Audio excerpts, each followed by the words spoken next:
Make a great gingerbread house with these 8 tips.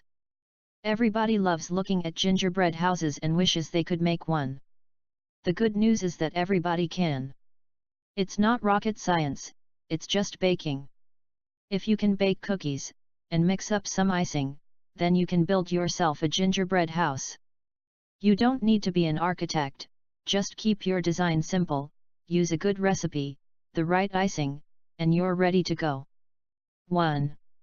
Pick a simple design. There are 2 gingerbread house designs that fit the bill. The first is an A-frame house, consisting of a front, back, and roof. That's only 4 pieces. The A-frame is the simplest and sturdiest of houses to make. The second is your basic house. It has 4 walls and a roof. 6 pieces in all, but still simple. 2. Use a recipe that's easy to make. I prefer using a recipe that you can put everything in the bowl and start mixing. I also prefer a recipe that doesn't need to be chilled, as this slows down the process. 3. Roll out your dough on parchment paper. I feel that this is essential. The last thing you want to do after rolling your dough and cutting your pieces is to try to then pick it up and transfer it to a baking sheet.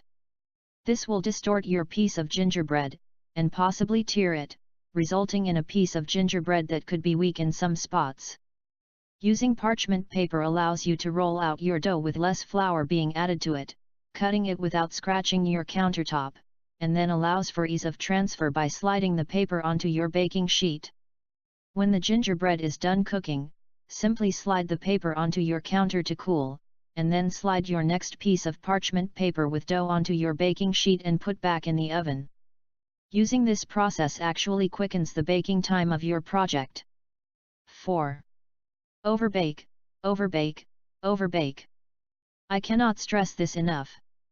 If you are baking gingerbread cookies, then adhere to the suggested baking time. This gives you a nice soft cookie. But soft is not what you want for a gingerbread house. I like to bake my gingerbread until it is dark brown around the edges. I also check for doneness by using my finger to press down on the gingerbread to see how firm it is. You want firm, not soft. Soft will not hold up to frosting and candy. Overbaking is an important key to success of your house. 5.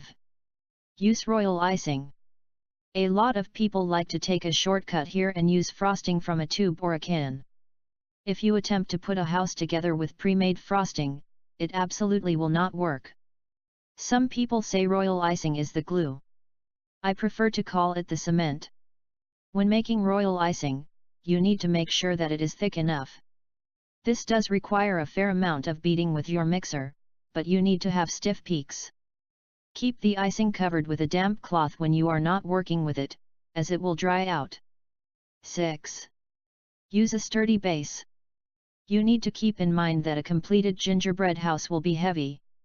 The gingerbread itself is fairly dense, and then once you add all that candy to it, it can easily weigh 5 pounds or more. I like to double up a couple of cake boards. You can also use styrofoam or wood. 7. Let your house dry at least 2 hours before decorating it. You need this time for the royal icing to completely harden. If you start decorating before the icing is dry, you can affect the structure of your house. A little patience will go a long way in determining the success of your gingerbread house. 8. Use a large variety of candy. I prefer gingerbread houses that have a lot of stuff going on. To me, a house with only 1 or 2 different colors of candy can be a little boring. And there's no such thing as over-decorating a house. So go crazy. Building your own gingerbread house will be a snap if you use the 8 tips I gave you. With a great recipe, some handy tips, and a little bit more knowledge than you had before you read this, I'm sure your gingerbread house will be a success. If you're making one with your kids, be sure to take pictures, as this could easily become a new family tradition. Happy decorating!